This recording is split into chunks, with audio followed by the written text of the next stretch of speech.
მოგესალმებით. ამჟამადაც მივგზავრები დედაქალაქში და იმედი მაქვს, რომ ძალიან საინტერესო ადამიანებს წარმოგიდგენთ გადაცემა პროექციაში. მათ შორის ანსამბლ ერისიონის დირექტორს ვანო ჩხაიძეს დაგველოდეთ. მოგესალმებით ბატონო. მოგესალმებით. ძალიან დიდი მადლობა, რომ დღეს მიგვიღეთ თქვენთან ოჯახში სტუმრად. განსაკუთრებულ პატივს მიხარია ყოველთვის საჭარის საზოგადოებრივ მოწყობილზე. სტუმარი ოჯახში. როდესაც მოვდიოდით ახლა გადამღები ჯგუფი, ცოტა სხვა პასუხისმგებლობაა, როდესაც სტუმრად მიდიხარ რესპონდენტთან, გადაცემის სტუმართან, რომელიც ხელმძღვანელობს 140 წლის ისტორიის მქონე ანსამბლთან. შესაბამისად, მე არ ვიცი რამდენად შევძლებ გავუმკლავდე ლოგიკურად ამ ამბავს, მაგრამ მაინც მინდა დავიწყოთ იმით, როდის და როგორ დაიწყო ერისიონი. პირველ რიგში ვიტყვი, რომ ხელმძღვანელები, სამხატვრო ხელმძღვანელი არის დღევანდელი ჩვენი ანსამბლის ერისიონის ბატონი შერმადი ჭკუასელი, სამხატვრო ხელმძღვანელი და მთავარი ქორეოგრაფია ეკა ჭკუასელი. მე ვარ ერთ-ერთი შემადგენელი ნაწილი ამ დიდი ოჯახისა და მე ვარ ანსამბლის დირექტორი. რაც შეეხება ანსამბლის ისტორიას, მოგეხსენებათ 140 წლის ანსამბლია. საზოგადოებას ცოტა აბნევს, როცა ერისიონზეა საუბარი, გონიათ რომ ერისიონი შეიქმნა ბატონი ჯემალ ჭკუასელის ხელმძღვანელობით. არა. ეს ისე არ არის. ეს ის დიდი ანსამბლია, რომელსაც როგორც თქვი, ყოველთვის მოიხსენიებდნენ როგორც სახელმწიფო სიმღერისა და ცეკვის სახელმწიფო ანსამბლს. უბრალოდ ეგ მოხდა 90-იან წლებში, როცა ბატონი ჯემალ ჭკუასელი 86 წელს მოვიდა ანსამბლის ხელმძღვანელად, როცა ჩვენ გვქონდა დიდი პროექტები უცხოეთში და მოგიხსენებათ ძალიან წარმატებული ის ქართული ლეგენდა, ქართული ქარიშხალი ლეგენდა თამარზე, ჩვენი ამერიკელი და ფრანგი პროდიუსერები, ამერიკელი პროდიუსერი და ასევე საფრანგეთში ჩვენი პარტნიორები, საუბარი იყო, რომ აი ამ ხელას სახელს, როცა რეკლამა ხდებოდა ანსამბლის შემდგომი გასტროლებისა, საქართველოს სიმღერისა და ცეკვის სახელმწიფო აკადემიური ანსამბლი ამას ეგ სარეკლამო ძალიან დიდი, ესე ვთქვათ, დასახელება იყო და ფრაზა და მათგან წამოვიდა ესეთი თხოვნა, რომ იქნებ რამე სახელი მოვიფიქროთ ისეთი, რომელიც სარეკლამოდ უფრო შეგეხოთ ესე იგი თანამედროვე მარკეტინგი. რა თქმა უნდა, და მაგაზე მე ვინი მუშაობს სახელზე ახლა საერთოდ. აი ზუსტად მაგას ვსაუბრობ. ბატონ ჯემალ ჭკუასელი, ნუ ახლა რამეს ვიტყვი, რომ თვითონ ბატონ ჯემალ ჭკუასელი, ბატონ რეზო ჭოხონელიძესთან ერთად საკამაოდ ისეთი მოაზროვნე ადამიანები იყვნენ და ყოველთვის ვამბობ ამას, რომ ისინი დროს უსწრებდნენ, ესე ვთქვათ რა. და დაიწყეს ფიქრი ამაზე, რომ აი რა შეიძლებოდა რომელიც სახელი და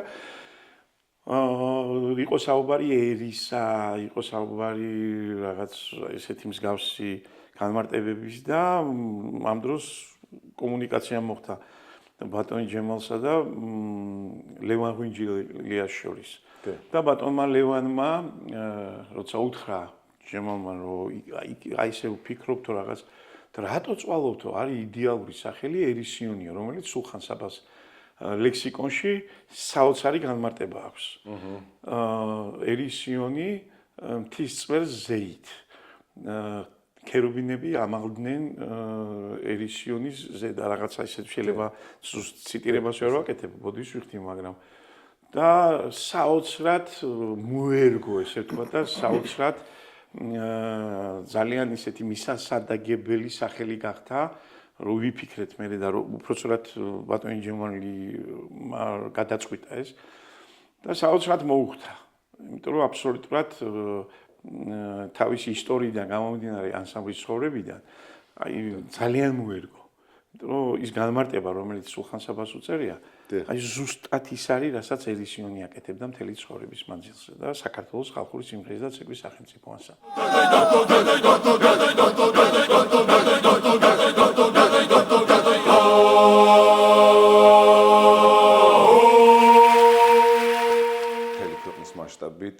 განსაკუთრებით მახსოვს ის პერიოდი, როდესაც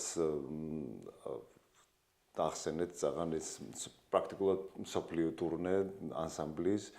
როგორ დაიწყო საერთოდ ეს პროექტი, როგორ განხორციელდა თუ გახსოვთ? აი მაგალითად იგივე თუნდაც გახმაურებული საფრანგეთში ერისიონის კონცერტები და მე მახსოვს ის პერიოდი ძალიან კარგად, რა ბუმი იყო ამ თემის ზოგადად ირგვლივ. კიდევ ვიმეორებ, ჩვენთან ბატონი ჯემალის მეგობრების გვერდით დგომით, კონკრეტულად ბატონი ვახოთ ხადაძის თანადგომით მოხდა ამერიკელი პროდიუსერების, ამერიკელი ბიზნესმენების ჩამოყვანა საქართველოში. სხვათა შორის ბობუელში იყო ამის ესეთი პიროვნება იყო ბობუელში, შეყვარებული საქართველოზე, გიჟდებოდა ქართულ ხელოვნებაზე და ერთ-ერთ სუფრაზე ბატონ ვახოთ ხადაძესთან ვქეიფობდით. და ჩამოსული იყო ამერიკელი ბიზნესმენები, რომლებსაც ინვესტიცია უნდა განეხორციელებინათ საქართველოში. და ბობმა უთხრა მაშინ ბატონ ჯიმ ლოს, ის პიროვნება, რომელმაც შემდეგ ჩადო ფული ქართულ კულტურაში, მე არ ვიტყვი მხოლოდ და მხოლოდ როგორც ერისიონისტვის, ერისიონის გამარჯვება, ზოგადად ქართული კულტურის გამარჯვებაა და გაგიჟდა ჯიმო და როგორც ქართველებს შევიდა ყველაფერი სუფრიდან იწყება და სუფრაზე მოხდა მის იმ მხრიდან აღიარება ჩვენი ტრადიციების, ქართული კულტურის, ქართული სიმღერით დაიწყო ყველაფერი და შემდეგ რა თქმა უნდა როგორც ხდება სუფრაზე წავიცეკვეთ კიდეც რა. და გაგიჟდა, გასულდა და დაიწყო მაშინ ფიქრი იმაზე თუ როგორ შეიძლება ამისთვის ფრთები შეესხა, ესე ვთქვათ და ქართული ხალხური სიმღერა ცეკვა გასულიყო მსოფლიოს მასშტაბით. იმ მასშტაბებით მე კიდევ ვიმეორებ, არ არის ერისიონი პირველი, ვინც მსოფლიოში გაიტანა. არ მინდა ესე გამოვიდეს. არის ანსამბლები, რომლებსაც საოცარი წვლილი მიუძღვით ქართული კულტურის პოპულარიზაციაში, გინდა ქორეოგრაფიულ ნაწილში, გინდა სასიმღერო ნაწილში. და მე ყველას კიდე ერთხელ დიდ მადლობას ვიმეორებ ამისთვის, მაგრამ ეს იყო ძალიან მასშტაბური. აქ ეგეთი მასშტაბებით 21 საუკუნის, მე-20 საუკუნის ბოლოს, 21 საუკუნის, დღეს 21 საუკუნეა, ეგეთი მასშტაბებით ქართული კულტურის პოპულარიზაცია არ მოხდა. მაგას მე მგონი ვერავინ ვერ უარყოფს. თან ახდა ყველაფერს კლიპიც მახსოვს ეს. და რა თქმა უნდა, როცა დაიწყო ამაზე მუშაობა, მოგახსენეთ, რომ იყო სახელის დარქმევაზე ლაპარაკი, თან ჩვენ პარალელურად ვაწარმოებდით მოლაპარაკებებს, ვაწარმოებდით ფრანგებთან. და ფრანგული მხარე ჩვენ და გავკავშირა თუ გახსოვთ არა ანსამბლი შინი. მიმინოშვილი, საოცარი კაცი, ნიჭიერი ადამიანი, შეყვარებული რა თქმა უნდა თავის ქვეყანაზე და ჩვენი ოჯახის მეგობარი.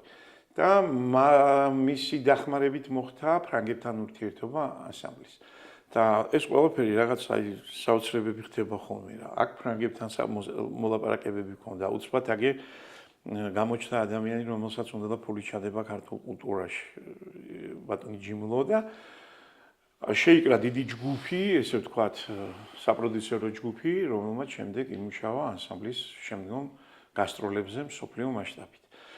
ეგ იყო ერთ-ერთი შემადგენელი ნაწილი ჩვენი, ესე ვთქვათ, პრომოს მსოფლიოსთვის, რო წარედგინა ანსამბლი ერისიონი მაყურებლისთვის და ერთ-ერთი შემადგენელი ნაწილი იყო კლიპი, სარეკლამო კლიპი, რომელზეც იმუშავა ფრანგებმა, რეჟისორი არის ტერი ვეგნესი, რომელიც საერთოდ არ იყო საქართველოში დამყოფი, ესეც გასათვალისწინებელია, იმიტომ რომ რამდენად როგორი ქართული გამოვიდა, კარგად მოგეხსენებათ. და ეს გადაღებები დავიწყეთ საფრანგეთის ალპებში. რა თქმა უნდა, აქ გვინდოდა რომ ყველაფერი მომხდარიყო, მაგრამ მოგიხსენებათ 90-იან წლებში, 2000-იან წლებში როგორი პრობლემა იყო ყველანაირი გაგებით. საქართველოში და გადაწყვიტეს, რომ უბრალოდ ტექნიკური საშუალებებიც კი არ არსებობდა. იქ გამოყენებულია უამრავი თანამედროვე ტექნიკა, აღარ ვლაპარაკობ ვერტფრენებზე, აღარ ვლაპარაკობ რთული პერიოდი ხო. და ამიტომ მაქსიმალურად ალპებში შექმნეს კავკასია და საქართველო. ეს გადავიღეთ სულ რაღაც ერთი კვირის განმავლობაში მუშაობდით, იყო ეგეთი კურორტი ლადუზ ალპებში და რაც გამოვიდა და როგორი კლიპიც გამოვიდა, იცით. და საზოგადოება მიცდის. შემდეგ მთელი 2 თვის განმავლობაში ეს კლიპი საფრანგეთის აბსოლუტურად ყველა კინოთეატრში ფილმის გაშვებამდე გადიოდა ეს კლიპი შატილის ასულო. შემდეგ Air France, სადაც დაფრინავდა მსოფლიოს ყველა წერტილში. ხო, თვითფრინავზე, ბორტზე გადიოდა ელისიონის ეს. ნუ საოცრად იმუშავეს რა ამ ადამიანებმა, მოგესწრება ძალიან დიდ ფულთან იყო დაკავშირებული. მე შემიძლია მოგაწოდოთ კადრები, სადაც ნახავთ თუ როგორი აჭრელებულია მთელი საფრანგეთი. აღარ ვლაპარაკობ მეტროებზე, აღარ ვლაპარაკობ ქუჩებზე, აღარ ვლაპარაკობ. ნუ ამას ჰქონდა წინა პირობა საოცარი მუშაობა იმ ადამიანებისა მთელი მსოფლიოს მასშტაბით. სხვათა შორის ამერიკაში ამ შოუს ერქვა ლეგენდა თამარზე. აი ამ სახელწოდებით იყო მთელი ამერიკა, ეს იყო 2001 წელი. და მე უკვე ამერიკიდან გადმოვედით ევროპაში. ვიჯექით 7 წლის განმავლობაში საფრანგეთში და საფრანგეთიდან მოგზაურობდით მთელ მსოფლიოში. აი იყო ის 7 წელი, რომელმაც ასეთი აღიარება მოუტანა ელისიონს და მთლიანად საქართველოს. 140 წლის მანძილზე მოხდა ისე, რომ პირველად გადმოგეცათ შენობა, სადაც ანსამბლი განთავსდა და მინდა მომიყვეთ ამის ისტორია. არ ეყოფ ამას დრო და წუთი და წამი და საათები და რა ვიცი, დღეები. ეს ანსამბლი გითხარით რომ არის 140 წლის ანსამბლი და ძალიან აი თუ ვინმეს რამე უკეთებია ქართულ კულტურაში, განსაკუთრებით ტრადიციულ კულტურაში, ქართულ პოლიფონიაში, ქორეოგრაფიაში აი არ გვეყოფა დღევანდელი დღე ის გვარი დასახელებით ჩამოთვალო რა. ესე იგი ამ ქვეყნის კულტურის სფეროს წარმომადგენლები სხვადასხვა პერიოდში გადიოდნენ ამ ანსამბლიდან, ამ ანსამბლზე, ესე რომ ვთქვა. სხვადასხვა პერიოდის ადამიანები. მე ესე ვიტყოდი ანსამბლიდან არა, აი ეს ანსამბლია საფუძველი, ყველა იმ დღევანდელი თუ გუშინდელი თუ აწი კიდე ღმერთმა შემოქმედებითად ბევრი ადამიანები ღმერთმა უკნას რო არ იყვნენ. რაზეა ლაპარაკი, მაგრამ საფუძველი არის ზუსტად იმ ხალხის ნაშრომი და ნაღვაწი. კიდევ ვიმეორებ, ყველაზე დიდხანს ამ ანსამბლის ხელმძღვანელები იყვნენ კავსაძეები. 4 თაობა იყო კავსაძეები. რა თქმა უნდა, ბაქრაძე, მე ვლაპარაკობ როგორც სამხატვრო ხელმძღვანელები, პლუს ქორეოგრაფები, ჯანო ბაგრატიონი, ბოხუტი დარახველიძე, ხონელიძე, რა ვიცი, აი მაპატიოს თუ ვინმეს გვარი და სახელი ახლა ყოველას ვერ ვიტყვი, იმიტომ რომ ზუსტად რომ მობრძანდებით იმ ახალ შენობაში, იქ ნახავთ მათ ფოტოებს, კედლები არ ყოფნის. საოცარი შენობა მოგცეს, მაგრამ სამწუხაროდ კედლები არ ყოფნის. რაღაცნაირად უნდა მოვახარხოთ, რომ იმ ხალხის ფოტოები იყოს იქ განლაგებული. შენობა და აი რატო ვთქვი ესა? აბსოლუტურად ყველა ხელმძღვანელს, როცა ამას ხელმძღვანელობდნენ, იდეალური ურთიერთობა ჰქონდათ მაშინდელი ხელმძღვანელობასთან და ქვეყნებთან, რა თქმა უნდა. სამწუხაროდ ვერავინ ვერ შეძლო ის რომ ანსამბლს საკუთარი შენობა ჰქონოდა. ბატონ ჯემალსაც, ნუ ბატონ ჯემალის ცხოვრებაში მოხდა, სიცოცხლეში მოხდა ამ ანსამბლისთვის აი შენობის გადმოცემა. ბატონი მიშა გიორგაძე იყო მაშინ ჩვენი კულტურის მინისტრი და ბატონმა მიშამ ანსამბლს გადმოსცა ის შენობა, ყოფილი მედიკების სახლი, რომელიც რეაბილიტაციაც ახლა სრულდება. თუმცა 4 წლის განმავლობაში ვერ დაიწყო, ვერ განხორციელდა ის რაც კიდევ ვიმეორებ რაც დღეს ხდება. და ქალბატონი თია როცა დაინიშნა კულტურის მინისტრად, ქალბატონმა თიამ თქვა რომ მე ამას გავაკეთებ. მე ამას მივიყვან ბოლომდე და აი ზუსტად მისი მინისტრობის პერიოდში დაიწყო ამ შენობის რეაბილიტაცია. პირველი შეხება ერისიონთან. როგორ დაიწყო თქვენი პირადი ისტორია? ერისიონში მოვედი 86 წელს. როცა მე და ქალბატონი ჩემი მეუღლე დღევანდელი ჩვენი ანსამბლის მთავარი ქორეოგრაფი დავქორწინდით. ეგ მოხდა 86-ში. მანამდე ჩვენ ქუთაისის სახელმწიფო ანსამბლში ვიყავით ერთად. და ისე მოხდა რომ როცა ბატონი ჯემალ ჭკოსელი დაინიშნა ანსამბლში სამხატვრო ხელმძღვანელად დღევანდელ ჩვენს ერისიონში, იქედან რამოდენიმე მსახიობი გადმოგვიყვანეს თბილისში, მომღერლები. და რა თქმა უნდა მოცეკვავეებიც. და წამოვედი თბილისში. მე ვიყავი 22 წლის ბიჭი, როცა მოვედი, 21 წლის ბიჭი, როცა მოვედი ანსამბლში. უკვე თითქმის 40 წელი ხდება ამ ანსამბლის წევრი ვარ.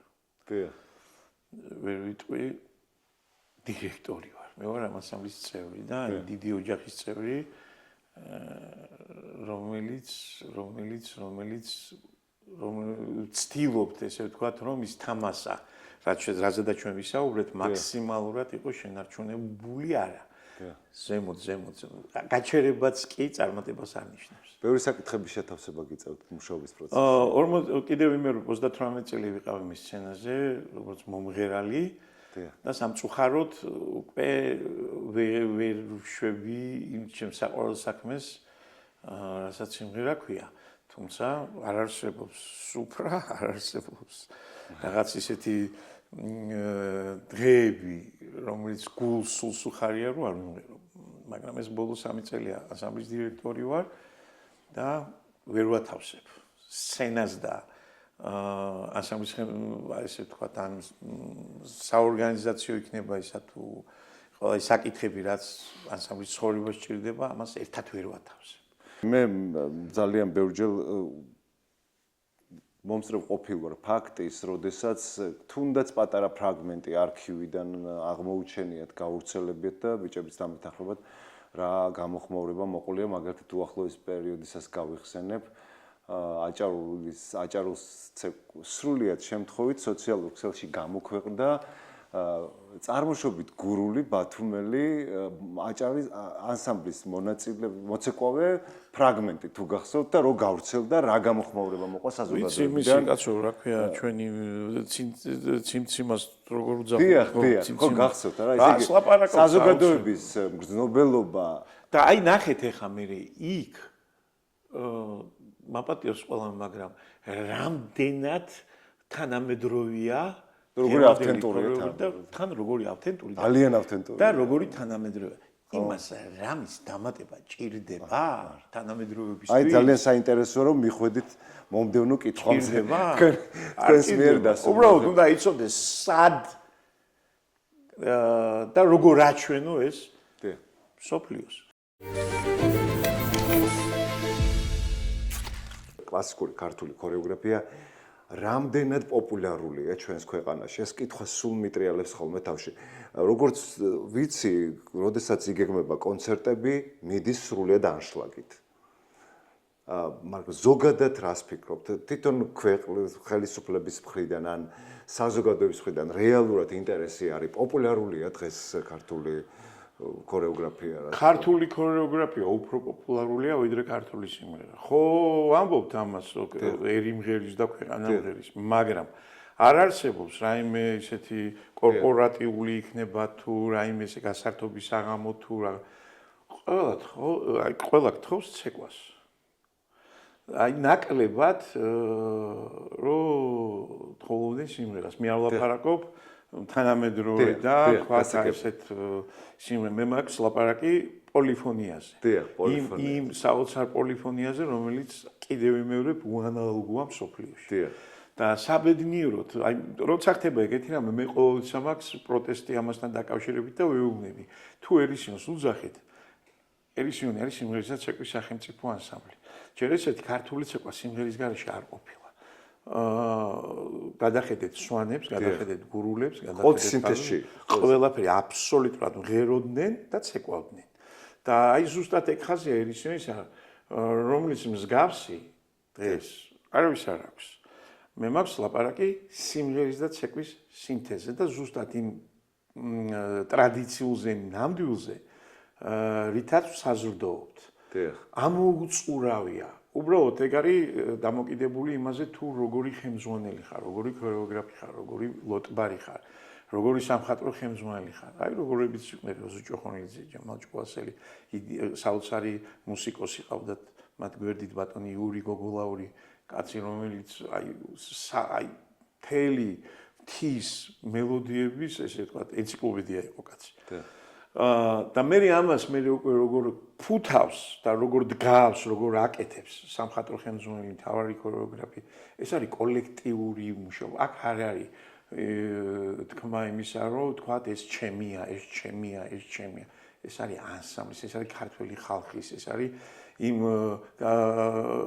გამოვლინება იმ ხელმძღვანელებისა თუ ამას როგორ ფუთავს, როგორ მოაქვს სცენა. სცენისთვის ქართული სიმღერა და ცეკვა არ შექმნება. სცენაზე ქართული სიმღერა და ცეკვა ავიდა მე-19 საუკუნის ბოლოს.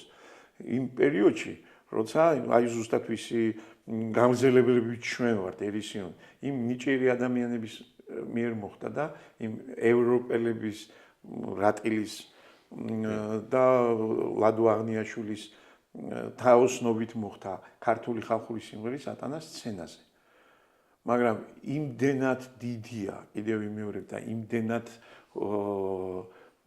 შეუფასებელია მსოფლიო კულტურებში, რომ მოიხსენებათ იუნესკომ აღიარა ქართული სიმღერა და ამაში ძალიან დიდი წვლილი მიუძღვის ბატონა, წვლილი მიუძღვის კი არა, ანზორ ერქომაშვილის დამსახურება. და მერე აი ის რაც გააკეთა ერისიონმა მე-20 საუკუნის ბოლოს ამ თანამედროვე შოუებით, რამაც განაცვიფრა კიდე ერთხელ ვიმეორებ მსოფლიო. თქვენ გონიათ რა იქ განსაკუთრებული რამე მოხდა? განსაკუთრებული მოხდა რა? იმ ხალხის დაინტერესება ფინანსური მიმართულებით და ყველაზე მთავარი იმ თანამედროვე ტექნოლოგიების შემოტანა, განათება, გახმოვანება, რომელიც შეიფუთა რაღაც საოცრად და წარედგინდა მსოფლიოს ისე როგორც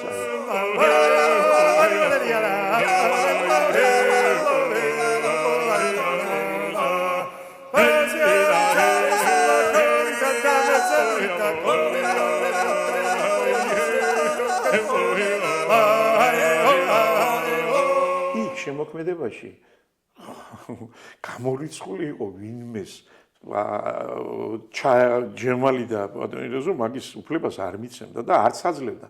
მაგის ზუსტად ეგ მასალები მაქვს უამრავი გადაღებული, თუ რამ ხელა ბრძოლები იყო იმისა, რომ აი ესე ხوار ჯობია, ისე ხوار ჯობია. აქ ზუსტად მაგაზე იყო, ეგ იყო მთავარი, რომ იმ სულიერს არ უნდა შეხებოდნენ. თუმცა იყო ამის ესენი, რა ქვია, მათი მხრიდან ის მოთხოვნები, რომ რაღაც შეგვეცვალა.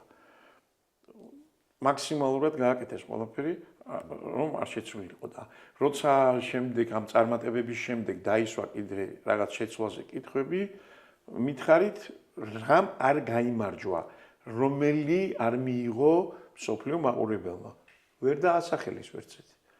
ეს არის. დღესაც ეხა ანსამბლი, რასაც აკეთებს, ხელწერა ეკასი და ედიშერის, ჩვენი შერმადი ჭკუასელის სამხატვრო ხელმძღვანელის, ზუსტად ეგ არის, რომ იმდენად დიდი სკოლა აქვს გავლიდა, იმდენად ტრადიციული ოჯახები დამოდიან და იმდენად დიდ ქორეოგრაფებთან, დიდ ლოტბარებთან მოუწია მათ ურთიერთობა, რომ მარაგი დიდია, ძალიან დიდია ქართული ტრადიციული კულტურის მარაგი. უბრალოდ შენზეა დამოკიდებული, რამდენად ხარ შენ სავსე და ინფორმირებული იმ სინამდვილისგან. ეგ ყველაფერი იწყება სოფლებში, ჩვენს კუთხეებში. და მე ეს სცენა ვერ შეგინარჩუნებს ვერაფერს. სცენა ასე თუ ისე მაინც ჩარჩოებში გაქცევს. და ქართული სიმღერის ჩარჩოში მოქცევა შეიძლება გამორიცხულია. უბრალოდ სცენას აქვს მისი კანონები. იმიტოა იდეალური თითოეული მსახიობის, თითოეული მოცეკვავის მომღერალის ინდივიდის პროფესიონალიზმი და ზუსტად სოდნა. იმიტომ შენ შეიძლება გინდოდეს რამე აკეთო, რაღაც მაგრამ იმდენად გეხმარება თითოეული მოცეკვავი და მომღერალი თავიანთი კიდე საოცარი შემოქმედებით. რამდენი მომღერალი, ამდენი ჩაკრულვა, რამდენი მომღერალი, ამდენი ხასაბეგურა. აი უზომოდ ბევრი შეგვიძლია ამაზე ვილაპარაკოთ რა.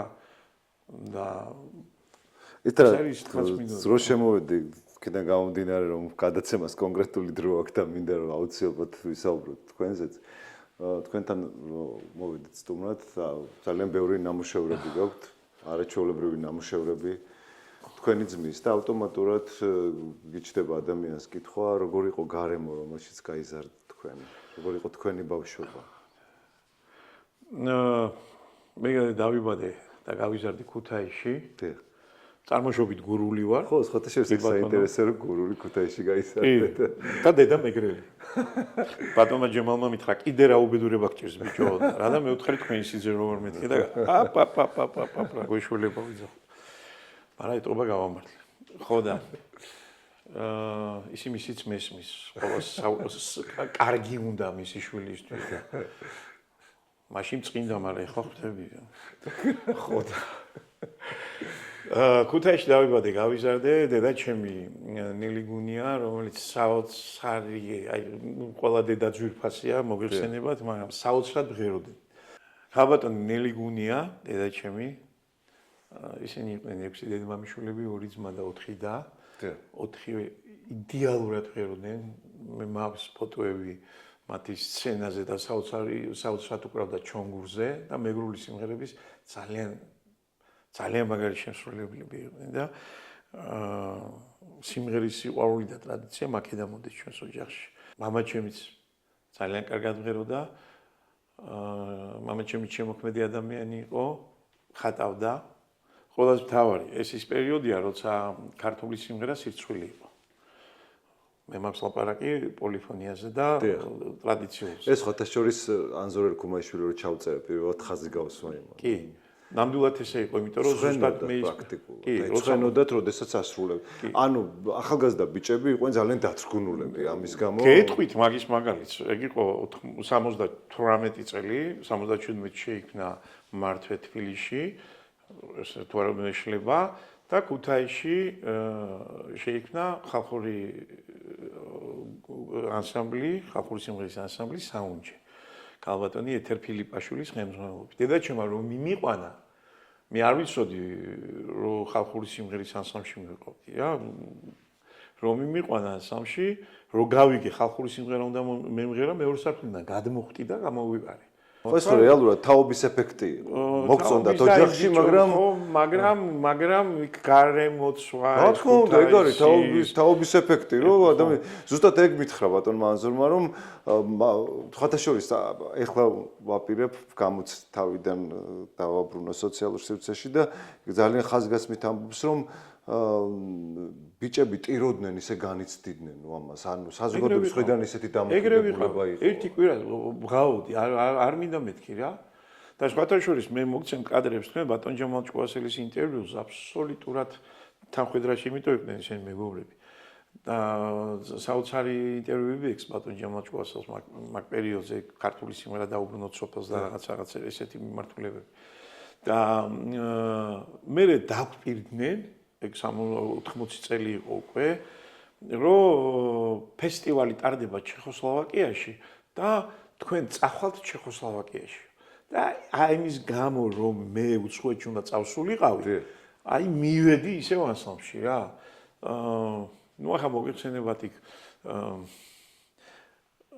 განსაკუთრებით თინეიჯერულ პერიოდში და ბიჭები თან ჩემი უბანი საფიჩხია თან ის გარემოცვა, აი ბიჭების საძმაკაცო სამეგობროს სხვათა შორის არავისგან არ მიმიღია რაღაც ისე დაცინვით ან რაღაც იმ პოზიციით ეგრეთ წოდებული ბულინგი. ბულინგი არ მიმიღია რომ შენ ბიჭო ხარ პირიქით დღემდე მომყვება ის დიდი პატივისცემა და სულ მაგაზე საუბარი კიდე კაირო თქვენ ეს ქენით, კიდე კაირო ჩოხა ჩაიცვით, კიდე კაირო თქვენ ამას აკეთებთ და სხვა მე და ჩემი ძმა ვიყავით ანსამბლში, ორივე მღეროდით. შემდეგ მინდოდა მხატვრობა და აკადემიაში ვაბარებდი არქიტექტურულზე და მე უკვე ქუთაისის სახელმწიფო ანსამბლში ვიყავი მაგ პერიოდში რამდენი გამოცდა მოვიდოდა ჩასაბარებელი, იმდენი გასტროლი იყო და კაისად ვიცახოდი და ისე მოხდა რომ აკადემიაში ვერ ჩავაბარე. თუმცა ჩემმა ძმამ მე წამომეთქი მე უთხარი ძალიან მაგარია შენს მაგრა ხატავ მეთქი და მოგეწონება თქო და ჩემმა ძმამ მე ამოიჩა ეს პროფესია და ის არის ფერწერის რესტავრატორი. ის მეტი წილი მისი გამოფენების არის ევროპაში, ბერლინში, შვეიცარიაში, ავსტრიაში, პოლონეთში და ორი გამოფენა ქონდა მხოლოდ საქართველოში ამ 40 წლის განმავლობაში და ვეჩხუბები მაგაზე. თქვენი მეუღლე თქვენ გაიზარდეთ კულტურის სფეროში, ადამიანები რომლებიც ძალიან იკვეთებოდნენ ან იყვნენ თვითონ კულტურის სფეროს წარმომადგენლები. თქვენი მეუღლე თავისთავად. შვილები რა შვებიათ? შვილები ნიკუშა ჩხაიძე მსახიობია, კი ბატონო, მსახიობი ნიკა ჩხაიძე. სხვადასხვა იმ პირველ კონცერტებზე საფრანგეთში. აი ბავშვები რო 4 დოლზე უკრავენ. ერთ-ერთი ნაწილია საფრანგეთის კონცერტში, შუაში ვინც უკრავს, ის ჩემი შვილია და ვინც ეკვლავს ფინალში. ნიკა მაშინ არის 11 თუ 12 წლის. გვინდოდა ჩვენს ესე ვთქვათ ამიმართულებას ან ქორეოგრაფიულს ან სასიმღეროს, იმიტომ რომ ძალიან კარგად მღერის, გაყოლოდა, მაგრამ არა მანირჩია მსახიობობა და სცენას სიმღერაც უნდა, ცეკვაც უნდა და ნიჭი იმისა, რომ რამეს ვნიდე. ხელოვანი ადამიანი. მიხარია, რომ ჩემ შვილიშვილებს უფროს ამორჩეული აქვს, ეხლა ისეთ აბარებს უკვე არანაირი საუბარი არ ქონია ჩვენ დაგვეზალებინა რამე, მაგრამ ამორჩეული არის და უნდა არქიტექტურობა ძალიან და შესანიშნავად ხატავს. პატარა ჯერ ნახოთ რა სიზავს შუათანა უпроსწორად დაჩი ჩხაიძე 11 წლის არის და ჩვენი ანინე პატარა რომელიც გიждდება ბალეტზე. იმიტომ რომ მისი დედიკო ჩვენი რძალი ნიკას მეუღლე ყოფილი ბალერინა. ასევე ყავს უფროსი ვაჟი ირაკლი ჩხაიძე, რომელიც ჩვენგან განსხვავებით აბსოლუტურად სხვა პროფესია მოირჩია. თუმცა წარმატებული და მისი მეუღლეც. წარმატებულები არიან ორივე თავიანთ საკეთებაში, თავიანთ საქმიანობაში და მიხარია რომ თუმცა ისინიც ძალიან კარგად მღერიან. მოკლედ არ მოიწყენთ ჩვენ ოჯახში სიმღერა, ცეკვა, მხატვრობა, თეატრი. მაინც რო დაუბრუნდეთ ისე ანსამბლის საკითხს, როგორი გაქვთ უახლოესი პერიოდის გეგმები მით უმეტეს იმ ფონზე, როდესაც აღნიშნეთ კიდეც საკმაოდ დიდი შენობა გაქვთ, ადაპტირებული შენობა გაქვთ და როგორც მივხვდი ძალიან გახარებთ და გაბედნიერებთ ეს ფაქტი. რა გეგმები აქვს ერისიონს? მე კიდევ ვიმეორებ ჩემო ძვირფასებო, რომ ბედნიერი ვარ, რომ აი ჩვენს პერიოდში მოხდა ეგ საოცარი ფაქტი, რასაც ანსამბლის ახალსახლობა ქვია და მისი საკუთარი შენობა ექნება და კიდევ ერთხელ დიდ მადლობას ვიმეორებ ყველა იმ ადამიანს, ვინც ამაში მონაწილეობა მიიღო და ვინც ამაში გვერდით დაგვიდგა. რაც შეეხება ანსამბლის მომავალს, მე პირველ რიგში კიდე ხასმით მინდა ვთქვა თითოეული მსახიობის როლი, თითოეული მოცეკვავის და მომღერალის როლი. მე ყველა მათგანს კეთს ვიხრი მათ წინაშე, იმიტომ რომ არა ისენი და რომ არა მათი თანადგომა და დაჯერება იმისა, რასაც ჩვენ ვაკეთებთ და რა ჩვენ გვინდა, ვერაფერს ვერ ვიზავდით. ისინი არიან ამ დიდი ოჯახის სულის ჩამდგმელები და ყველა იმ ჩანაფიქრის და ყველა იმ ესე ვთქვათ, იმ ახალის კეთების გადასარევი საოცარი უოტბარი გვყავს. ჩვენი თორნიკე კანდელაკი, რომელმაც მთელი რეპერტუარი შეცვალა სასიმღერო რეპერტუარი. და შესანიშნავი კონცერტი გქონდა აგერ რამოდენიმე თვის უკან, ბატონი ჯემალჭკოსელის 90 წლის იუბილეა წელს მოგიხსენებათ ამასთან დაკავშირებით გქონდა ძალიან კარგი კონცერტი. და რა თქმა უნდა, ქალბატონი ეკა, კი გასაგებია ჩემი მეუღლეა, ჩემი ცხოვრების ნაწილია და ყველაფერია ეს ჩემთვის, მაგრამ იქ ჩვეულებრივად ყველა ვართ იმ დიდი ოჯახის წევრი, რომელიც იმ ფასეულობებს ქმნით. უბრალოდ შეიძლება ხმამაღალი ნათქვამია ესა, მაგრამ საზოგადოების რეაქციიდან გამომდინარე, ალბათ სწორად ვიქცევით და სწორს ვაკეთებთ და რა თქმა უნდა, ამას გვირგვინად ადგას თავზე ჩვენი სამხატვრო ხელმძღვანელი შერმადი ჭკუასელი. იმ დიდი ტრადიციების მატარებელი კაცი, იმ დიდი ოჯახის შვილი, რომელიც ამას ყველაფერს ასე საბოლოო სიტყვას ის ამბობს. როგორია სამომავლო გეგმები თქვენ? სამომავლო გეგმები ჩვენ ახლა ვემზადებით პრეზენტაცია ახალი შენობის, ასევე ვმუშაობთ წიგნზე, რომელიც მოიცავს საკმაოდ ბევრფურცლიანი და საკმაოდ სქელი წიგნი იქნება და მაქსიმალურად ვცდილობთ, რომ ყველა ზღვაწლი იყოს აღწერილი ამ წიგნში დღევანდელ დღემდე, თუ რა გაიარა ანსამბლმა და როგორ მოვიდა დღევანდელობამდე. და გასტროლები გვაქვს შემდეგ. ნუ სამწუხაროდ ეხლა გვინდოდა დეკემბრისთვის კონცერტების გამართვა, მაგრამ აი დარბაზის გამო რომ დაიკეტა ნორმალია ამას ვერ ვშვებით და რაღაც უნდა მოვიფიქროთ, მაგაზე ლაპარაკი არ არის. და მე მივდივართ იანვარში აზერბაიჯანში გასტროლებზე. აზერბაიჯანის შემდეგ გადავდივართ ესპანეთში, 4 დიდ ქალაქში, ძალიან ცნობილ თეატრებში ანსამბლი გამართავს კონცერტებს. რა თქმა უნდა, შემდეგ გვაქვს გაზაფხული, გაზაფხულზე მინდა თბილისში კონცერტი გავმართოთ და ასევე გვაქვს ალბათ შუა აზიის ქალაქები და წლის ბოლო, 26 წლის ბოლო მინდა დავამთავროთ დიდი ტურნეთი, ევროპის დიდი ტურნეთი. ძალიან დიდი მადლობა ინტერვიუსთვის და მომავალ შეხვედრამდე. დიდი მადლობა კიდევ ერთხელ თქვენ. მადლობთ მასპინძლობისთვის. დიდი მადლობა კიდევ ერთხელ თქვენ, რომ მომეცით ამის საშუალება, რომ მოგფერებოდით და რა ვიცი, თუ რამეს ვაკეთებთ. არაფერი განსაკუთრებული ადამიანები იმერთმა ამისთვის გავაჩინე. რომ ყველა ჩვენი კვალი დავტოვოთ ცხოვრებაში. მადლობთ და წარმატებებს გისურვებთ. დიდი მადლობა.